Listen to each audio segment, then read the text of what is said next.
What caused a string of brutal livestock mutilations in 1980s Colorado?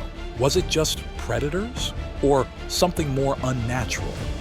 Recently uncovered photos suggest one rare case may have been overlooked, one that could involve the elusive Dogman. Welcome to Parks Unseen. I'm your host, Liam Wolf. Tonight, we examine a long-buried report from the National Park Service's Lost Archives, an incident from the outskirts of southern Colorado where photos may have captured the creature responsible for these mysterious livestock deaths. Date: July 9, 1984. Case ID number 159. Location: Great Sand Dunes National Monument. Time: 2:30 p.m. Reporting Officer: Ranger J. Hargrove. Incident report summary: a rancher reported that a large, unknown predator attacked his livestock the previous night. He fired at the animal, which fled toward the park's southeast boundary. Details of the encounter: at approximately 10 a.m., a local rancher arrived at the station to report a dangerous animal responsible for killing several of his livestock. He and his wife had witnessed the creature firsthand the night before. According to him, it was feeding on one of their cattle when he confronted it with a shotgun. The creature fled southeast toward the forested area near Denton Spring along the park's borders. It happened just after midnight. The couple was woken by the sound of their horses and cattle in distress. From their window, they spotted a massive figure crouched over one of their cows, with several others lying dead nearby. The rancher grabbed his shotgun and ran out to the corral. He fired 2 shots but missed. While reloading, the creature let out a deep howl, grabbed the carcass, and bolted toward the tree line along the park's boundary. The rancher managed one more shot and believed he partially struck the animal. It dropped the carcass and disappeared into the woods. The rancher told me this wasn't the first time a predator had come after his livestock. Over the past few weeks, he had reported similar incidents to local authorities who ultimately dismissed the cases as mountain lion attacks without any formal investigation. But since the creature is presumed to be within GSD bounds, we now have jurisdiction.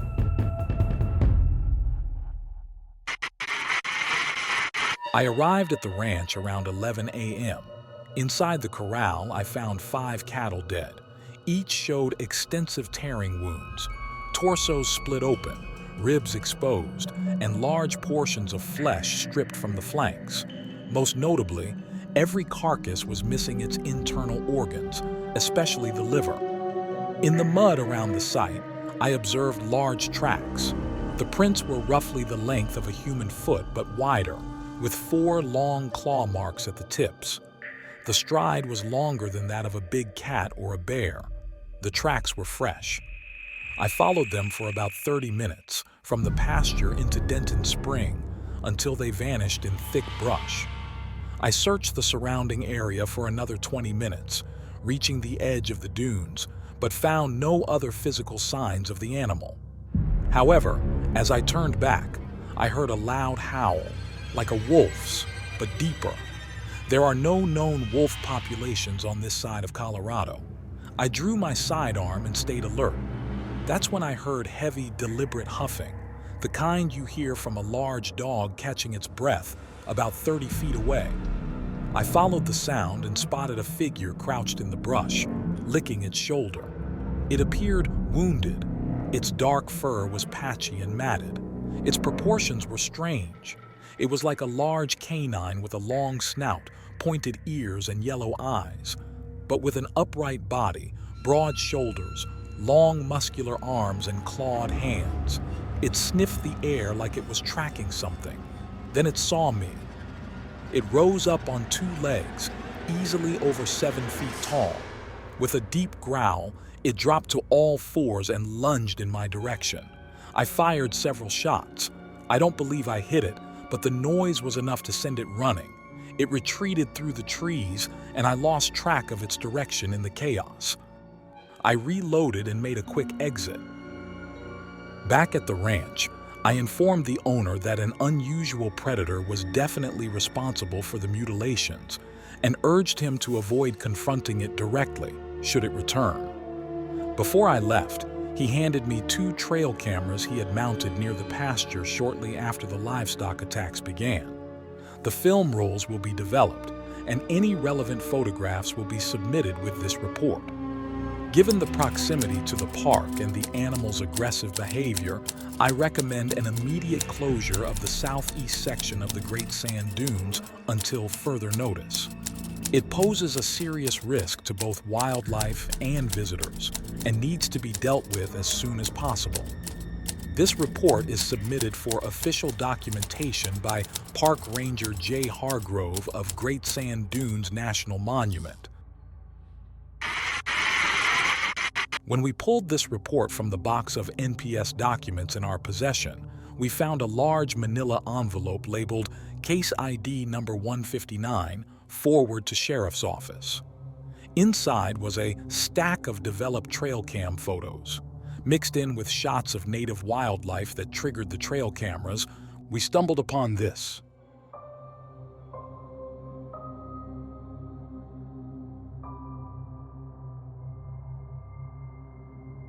One of the trail cameras had captured a large, distinctly humanoid figure crouched among the trees.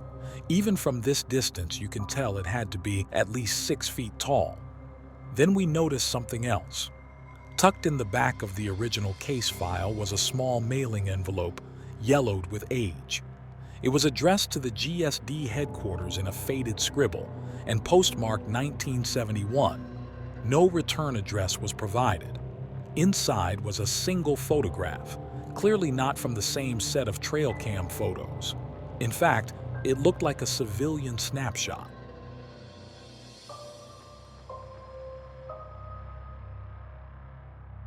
Another large figure, partially obscured by the trees, but with the same bulky silhouette and crouched posture as the one in the trail cam photo. There's no official note explaining the connection, but obviously someone thought it belonged in the same case file as the trail cam photos and the ranger report. The trail cam photo shows a creature walking on 2 legs, presumably the same one mentioned in the report. Just as Ranger Hargrove described, it's covered in dark fur, with patches that appear bare. Its long arms don't match the canine-like traits he noted, but the size and build suggest a creature more than capable of taking down multiple large livestock. The older photo, from 1971, shows what appears to be a similar figure, though grainier and more distant. Where did it come from? Why was it sent here? And who, on the inside, put 2 and 2 together, possibly the same creature, or something like it? We worked closely with several experts to authenticate the photographic materials, including the civilian photo, as well as the postmarked envelope. First, they verified that the trail cams in the case file were authentic early models with infrared motion sensors, and they were able to confirm with 98.99% positivity that the notable trail cam photo originated from one of the trail cameras found in the box. Back then, in the earliest days of its use in the mass market, trail cams were most commonly used by researchers or serious hunters. But given the extent of the rancher's losses and the lack of follow-up from law enforcement, it's possible he thought the trail cams would help him capture or kill the creature himself, or at least gather enough evidence to finally be taken seriously. Now, the civilian photo. The envelope it came in was postmarked 1971. The handwriting didn't match the one found on the trail cam envelope, and the date alone places it over a decade before Ranger Hargrove's report, confirming this wasn't the first strange sighting near the park. The photograph itself was odd. It was a square-format print with scalloped edges, the kind produced by consumer-grade cameras in the late 1960s. Experts identified it as likely taken with a Kodak Instamatic. The colors had shifted with age, another clear sign it predated the trail cam photo by several years. To be honest, based on the photos alone, I would have assumed this was Sasquatch, the dark fur, the size and build. But considering Ranger Hargrove's description of canine traits, like the long snout, pointed ears, and the way it howled and dropped to all fours before charging at him, I think all signs point to Dogman.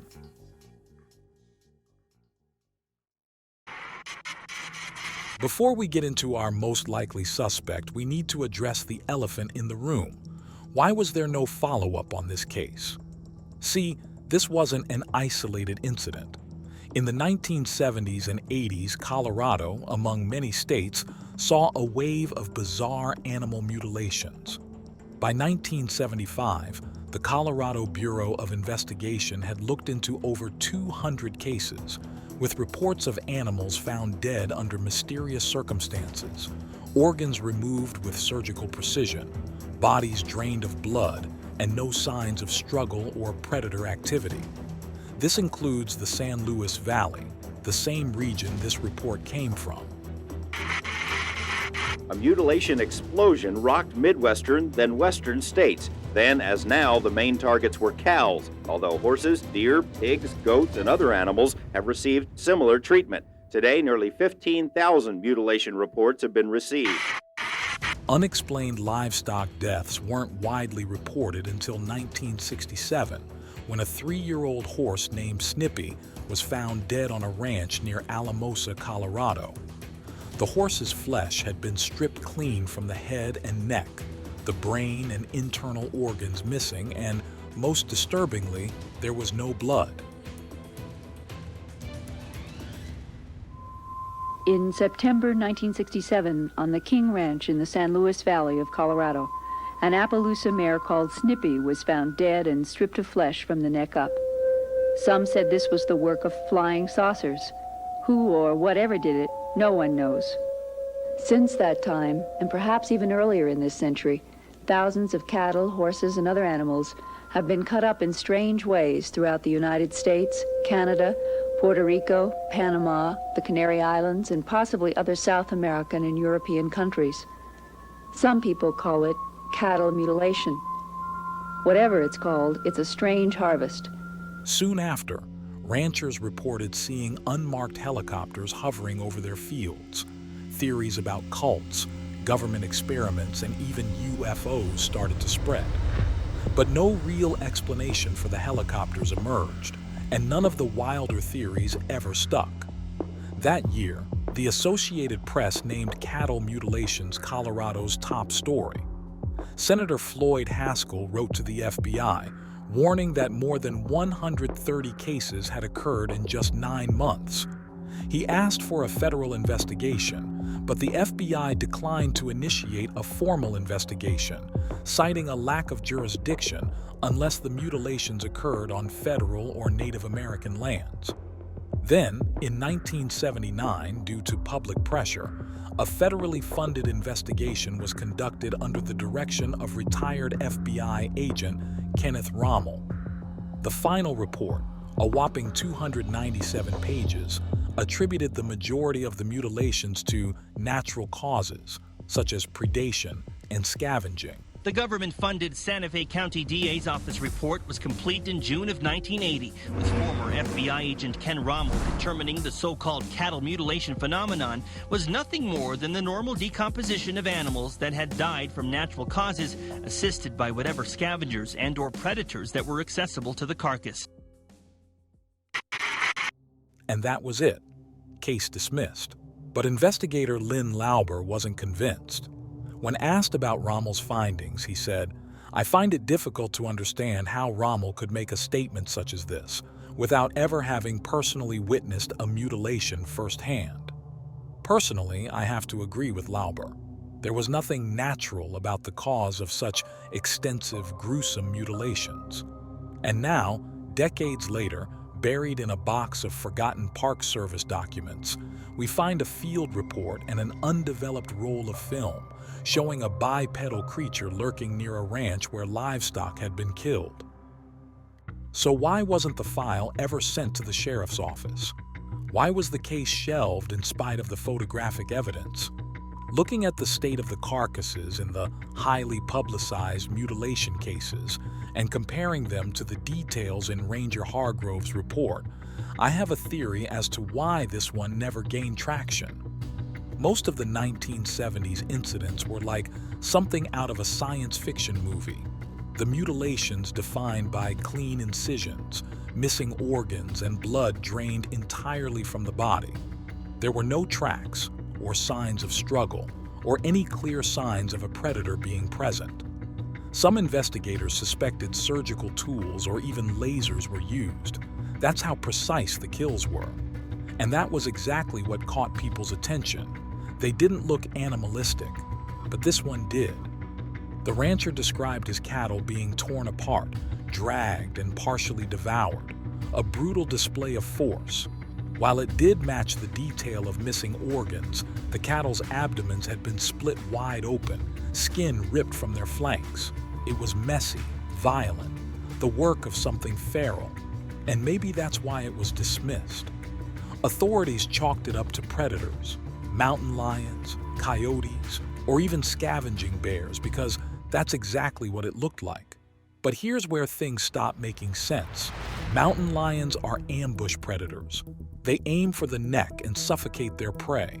Their kills are surprisingly clean. They rarely eviscerate their prey like this. And the creature Ranger Hargrove saw didn't resemble a cat at all. It was canine. And like he said, there were no wolf populations native to that part of Colorado. Coyotes usually hunt in packs and target smaller or already weakened animals. Their bites are chaotic, often focused on the hind legs. They might scavenge an existing kill, but they don't have the strength to drag a full-grown cow across a field, let alone tear one open with this kind of force. As for bears, sure, they're capable of standing on two legs, and they can be violent when provoked. But bears leave wide claw marks and paw prints with 5 toes. The tracks Ranger Hargrove found were long, narrow, and with 4 claw impressions. None of these predators explain the missing organs, the sheer strength it would take to drag and tear apart livestock, or the wolf-like creature captured on that trail cam. These were not ordinary predator kills. So, if it wasn't a mountain lion, wolf, coyote, or bear, then what was it? I know of one creature that fits the description: upright posture, canine features, and an unearthly deep howl. A creature not yet recognized by science: Dogman, a bipedal canine, reportedly standing over 6 feet tall with pointed ears, sharp features, and a powerful build. Reports often describe a wolf-like beast walking on 2 legs, sometimes heard howling deep into the night. What do you think? Could a Dogman have been behind the brutal livestock killings at that small ranch on the outskirts of Great Dunes all those decades ago? Or in your opinion, does this look like the work of another cryptid? As part of my investigation, I visited Great Sand Dunes, elevated from a monument to an official national park in 2004. It was my first time there, and honestly, I didn't expect to find so many wooded pockets among the dunes and grasslands, especially on the southeastern edge, where scattered pine forests surround private ranch lands. I spent a few days meeting with park rangers and ranchers trying to piece together the story behind the livestock attacks all those years ago. I tracked down the very ranch where the incident happened, stopping by every property along the park's southeast boundary. Some people couldn't recall the details, while others declined to comment entirely. One local rancher did confirm livestock attacks still happen, even today. Just last month, he lost a sheep to what officials said was a mountain lion. But when I asked if he'd ever seen anything canine, like a wolf, he just laughed and said, "There are no wolves down here." Whatever it was that attacked that rancher's farm all those years ago, it's either long gone or migrated elsewhere, or could it have multiplied?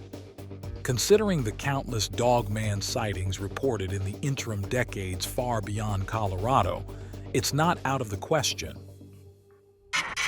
Even though Dogman in popular culture is often attributed to radio DJ Steve Cook where the Michigan Dogman moniker was coined, and its lore was solidified by journalist Linda S. Godfrey and her book, The Beast of Bray Road. This cryptid has been encountered all over America since the early to mid-20th century. If you've been following our channel for a while, you might even remember this example. It's one of the reports we found in the box of NPS documents provided by our anonymous source.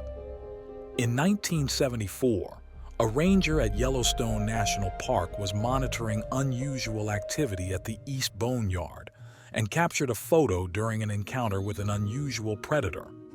He had brought a deer carcass to the boneyard site, but stayed in his truck after sensing a large animal presence nearby. What emerged from the trees wasn't a bear, but something larger, with wolf-like features, dark shaggy fur, and small pointed ears. It growled at the truck, seemingly claiming the carcass, and only approached once the ranger left. Based on the photo, the report details, and other aspects of our investigation at the time, we believe this to be a confirmed Dogman sighting. Check out the episode and let us know what you think. Then, in the late 1980s, just a few years after Ranger Hargrove's report in Colorado, a local humane officer named John Fredrickson was called to investigate a string of animal mutilations in Walworth County, Wisconsin. In one case, several carcasses were found dumped together, and while the police dismissed it as an animal graveyard, Fredrickson wasn't convinced. He found that organs were missing and believed something far more violent was at work. The site was bulldozed before anyone could take a closer look. Fast forward to the mid-2010s, a young group of friends went camping near Pueblo Reservoir, off an unmarked road along Highway 67. Throughout the night, they heard splashes in the water. At one point, they saw a shadow move past their tent, but found nothing outside. By morning, after more splashing and the sense they were being watched, they left the area on foot, leaving their gear behind. The creature followed them. But when it stood up, it straightened out and it thinned out and almost took the full proportions of a human being. A very fit human being. Now you said the chest kind of and the back sort of popped, or it had a... Yeah, it looked like it broke its back to stand up. And at the moment the back popped, the chest pushed forward, the head slammed back, the snout came up, the ears perked, the eyes, like, I can't even explain the eyes. There's this yellow mustard color. It's easy to see how Ranger Hargrove's case report could have slipped through the cracks. For nearly 2 decades, livestock mutilations were so widespread that even the most bizarre reports started to feel routine. Authorities were overwhelmed and under-resourced, and without a way to provide clear answers, many cases were quietly shelved. But even though this one stands out, backed by photographic evidence, it was ignored. What's more disturbing is how closely the creature described by Ranger Hargrove matches sightings from across the country. A creature with unnatural strength and a taste for livestock. It mirrors reports of the Michigan Dogman and the mutilations linked to the Beast of Bray Road. Whatever this was, it didn't start in the 80s, and it didn't end there either. If you've had an encounter with a Dogman-like cryptid, or know anything about recent cattle mutilations in Colorado or elsewhere, we want to hear about it. Email us at monstermythtv@gmail.com or drop a comment below. Thanks for joining us on another investigation into the hidden archives of our national parks. Until next time, stay curious and keep your eyes open. You never know what secrets may be lurking, waiting to be unveiled in the great expanse of parks unseen.